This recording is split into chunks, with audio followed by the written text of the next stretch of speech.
बिहार में आज कुछ ऐसा हुआ है जो आगे की देश की पॉलिटिक्स बदल सकता है। पिछले 2 साल से हर चुनाव में एक ही फॉर्मूला चलता रहा। वोटर को डायरेक्ट पैसा ट्रांसफर करो, चुनाव जीतो।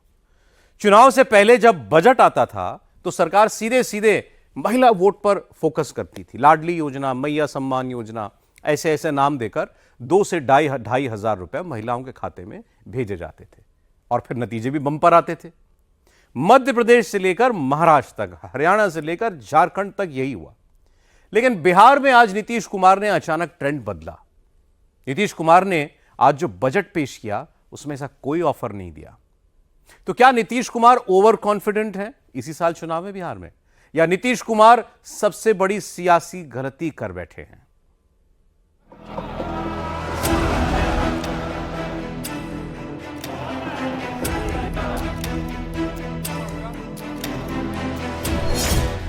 बिहार में चुनाव जीतने का फॉर्मूला क्या है? 25 का चुनाव नीतीश किस फॉर्मूले से जीतेंगे? नीतीश ने डायरेक्ट ट्रांसफर का आसान रास्ता क्यों नहीं चुना? चुनाव में नीतीश कुमार अपने ही फॉर्मूले से चलते हैं। 25 में भी वो अपने ही फॉर्मूले से चलेंगे या लाडली बहना जैसी योजना का सरप्राइज अभी बाकी है? इस लड़ाई को लड़ेंगे और इनसे जो है नाक रगड़वा करके भी करवाना पड़े तो महिलाओं के खाते में उनको आर्थिक न्याय दिलवाने का काम हम लोग जरूर करेंगे। झारखंड और महाराष्ट्र के चुनाव में महिला वोटरों को लुभाने वाली योजनाएं गेम चेंजर साबित हुई थी। 2023 के बाद जितने भी चुनाव लड़े गए उसमें महिलाओं को डायरेक्ट ट्रांसफर की योजना का कमाल देखने को मिला। उम्मीद थी इस बार भी नीतीश इसी फॉर्मूले को अपनाएंगे, बजट में इसकी घोषणा करेंगे और अप्रैल से महिलाओं के खाते में पैसे भेजना शुरू कर देंगे। नीतीश ने इस रास्ते को छोड़ दिया और अपने रास्ते पर आगे बढ़े, ये जानते हुए भी कि उनकी सबसे बड़ी ताकत बिहार की महिला वोटर ही है। बिहार में कुल वोटर 7 करोड़ 80 लाख है, जिनमें महिला वोटर 3 करोड़ 72 लाख है।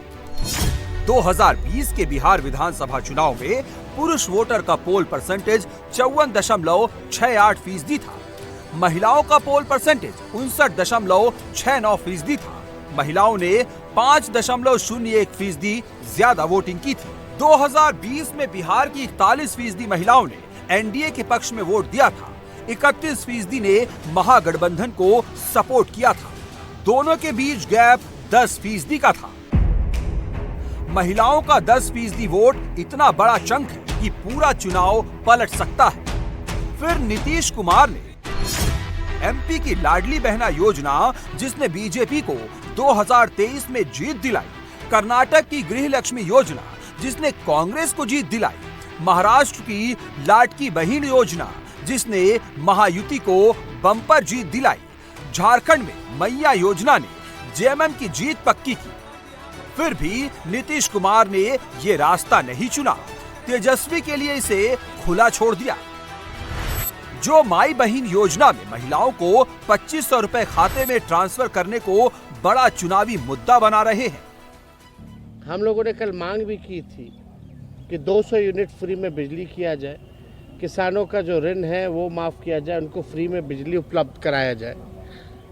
माई बहन मान योजना के तहत इनको कम से कम 2500 रुपया प्रति माह जो है वो दिया जाए।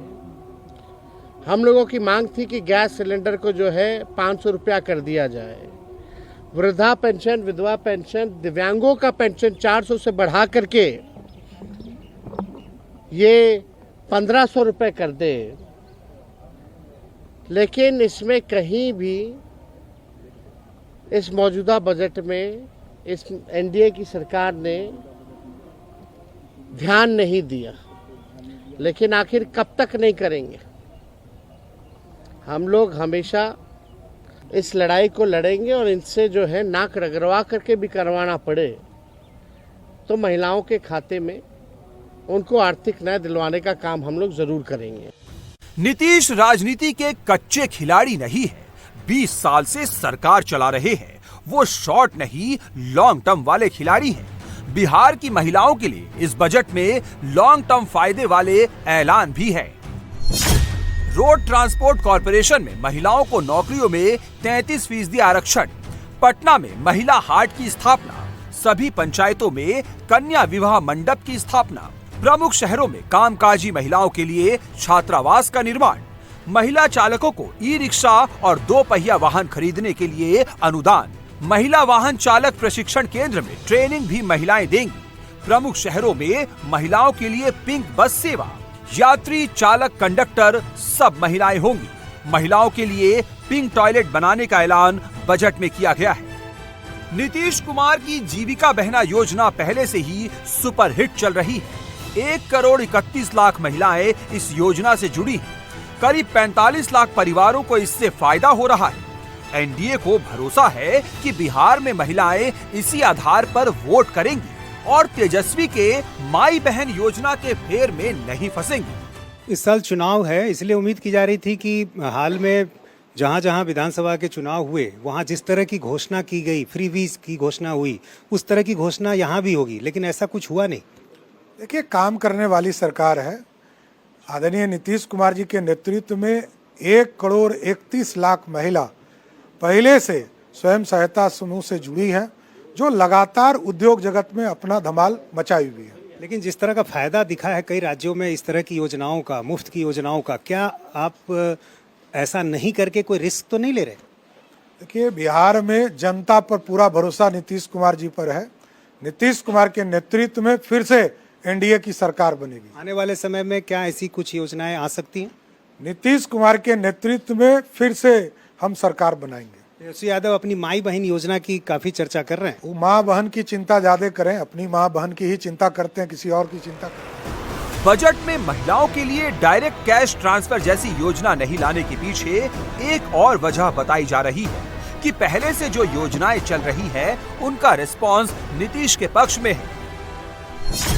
इन योजनाओं में 12वीं में पढ़ने वाली अविवाहित छात्राओं को 25,000, स्नातक कर रही विवाहित और अविवाहित दोनों तरह की लड़कियों को 50,000।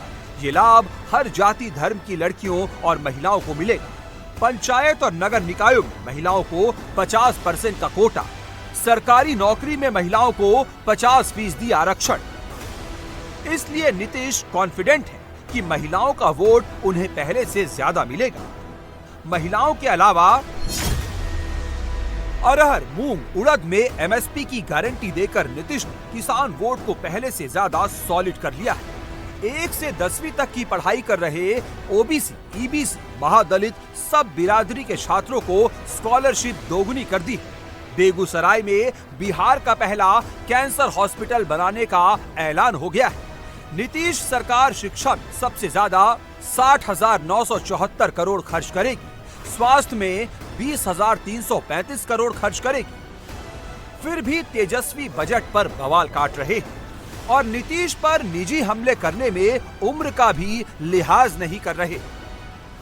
आर्थिक न्याय की बात रही, महिलाओं को कैसे महंगाई से राहत दिलाएंगे इसकी कोई बात नहीं की गई, किसानों की बात नहीं की गई। पूरी तरीके से ये फ्लॉप बजट है, बिहार के हित में नहीं है। अच्छा, आप लोगों ने जो मांग रखी थी कि 2500 रुपया महिलाओं को दिया जाए, वृद्धा पेंशन की बात आपने कही थी, इस तरह की चर्चा थी कि शायद चुनावी साल है तो ऐसी घोषणा हो, लेकिन ऐसा कुछ नहीं। से पूछिए, ये लोग नहीं करेंगे, हम तो संकल्प लिए, हम करके दिखाएंगे। अच्छा, इसको क्या ऐसे भी देखा जाए कि नीतीश कुमार के काम करने की अपनी एक शैली है, वो बीजेपी के दबाव में नहीं आते हैं? अब तो हाईजैक हो चुके हैं। नीतीश कुमार जी अब पकड़ुआ मुख्यमंत्री है, वो हाईजैक हो चुके हैं। और सम्राट चौधरी को बधाई दिया। सम्राट चौधरी को गले पे हाँ, जब खड़े हुए हमको लगा पैर ना छू दे। डिप्टी सीएम सम्राट चौधरी ने तेजस्वी को आईना दिखाया। आरोप लगाया कि लालू राबड़ी ने 2005 में जो खटारा बिहार छोड़ा था, नीतीश ने 19 साल में उसका कायाकल्प कर दिया है। देखिए, बिहार खटारा बिहार था, लालू राबड़ी ने खटारा बिहार बनाया था। उस खटारा बिहार को नीतीश कुमार जी ने 19 साल में समृद्ध बिहार बनाकर 3,17,000 करोड़ का बजट बनाया और यहाँ महिलाओं की चिंता किया, किसान की चिंता किया, छात्रों की चिंता किया, नौजवानों की चिंता किया, ई गवर्नेंस की चिंता किया। तो ये सबकी चिंता करने वाला सरकार है और आदरणीय मुख्यमंत्री ने इंफ्रास्ट्रक्चर पर भी विशेष जोर दिया। प्लान हेड में जहां आप सोचिए 1,16,000 करोड़ रुपया का बजट हमने प्रस्तुत किया, यह स्पष्ट दिखता है कि बिहार समृद्धि की ओर है। चुनावी साल में नीतीश ने डायरेक्ट ट्रांसफर का रूट नहीं पकड़ा। आने वाले दिनों में बिहार में ये मुद्दा और गर्म होगा। तेजस्वी अपने M+Y में इसी के जरिए कुछ महिला वोटर को जोड़ने की कोशिश जरूर करेंगे, क्योंकि वो जानते हैं कि पड़ोसी राज्य झारखंड में यही कार्ड गेम चेंजर साबित हुआ था। झारखंड की 81 में से 68 विधानसभा सीटें ऐसी थी जहां महिला वोटर का टर्नआउट पुरुषों से ज्यादा था। 91,16,000 महिलाओं ने मतदान किया, जो पुरुषों के मतदान से 5,52,000 ज्यादा है। झारखंड में हेमंत सोरेन सरकार ने 50 लाख महिलाओं को डायरेक्ट कैश ट्रांसफर का फायदा दिया था। चुनाव से पहले 1,000 रुपए महीना देते थे और विधानसभा चुनाव से ऐन पहले 2,500 देने का ऐलान कर बाजी अपने पक्ष में कर ली थी। अब सवाल है कि क्या तेजस्वी झारखंड के फॉर्मूले से बिहार में नीतीश को उखाड़ पाएंगे? ये सरकारी पन्नों पर झूठ और जुमलों की स्याही से लिखा हुआ भाषण जो है माननीय उप मुख्यमंत्री सम्राट चौधरी जी ने पढ़ा है, मगर इससे जमीनी सच्चाई कुछ और है। हम लोगों को बिहार की चिंता है और इन लोगों को सरकार बचाने की चिंता है। हम लोगों को लगा कि इस आखिरी बजट में जो इस मौजूदा सरकार जो एनडीए की सरकार है नीतीश कुमार जी के नेतृत्व में, ये इन लोगों का आखिरी बजट है। अब ये लोग दोबारा सत्ता में आने वाले लोग नहीं। महिला वोट की लड़ाई में अब लालू के बड़े बेटे तेज प्रताप यादव भी आ गए हैं, जिनका अपनी पत्नी ऐश्वर्या से काफी पुराना विवाद है। सत्ता पक्ष सवाल कर रहा है, जो लालू परिवार ऐश्वर्या को न्याय नहीं दे पाया, वो किस मुंह से बिहार की महिलाओं के सम्मान और हक की बात कर रहा है। तेजस्वी यादव बिहार में जो है माँ बहन की योजना घूम रहे हैं कि हम देंगे, लेकिन उस समय से क्या कहाँ थे? 90 से जो हो बिहार के बदहाली हुआ, आज जो है 2005 से देखिए और पहले के देखिए कितना उन्नति है और कितना पीछे पहले था। तो आज जो कह रहे महिलाओं के बात, तो उनसे पूछिए कि तेज प्रताप जब शादी करके लाए तो महिला के क्यों घर से निकाल दिए? महिला पत्नी के क्यों घर से निकाल दिए? और वो महिला के क्यों बात करने का अधिकार है उनको? अब समझिए कि चुनावी राजनीति में महिला फोर्स कैसे जीत की गारंटी बनता जा रहा है और तमाम राज्यों में उनके लिए अलग से बजट कितना बढ़ाया जा रहा है। छत्तीसगढ़ में महतारी वंदन योजना के तहत हर महीने 1,000 रुपए दिए जाते हैं। सरकार का बजट 5,500 करोड़ का है। मध्य प्रदेश में लाडली बहना योजना के बजट में 81% की वृद्धि की गई है। बजट 26,560 करोड़ का है। महाराष्ट्र में 8 मार्च को लाडकी बहन योजना की फरवरी-मार्च महीने की किस्त एक साथ जारी की जाएगी।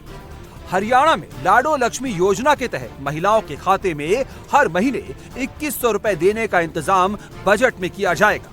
दिल्ली में कमजोर वर्ग की महिलाओं को 2,500 रुपए प्रतिमाह देने के लिए 8 मार्च से रजिस्ट्रेशन शुरू होंगे।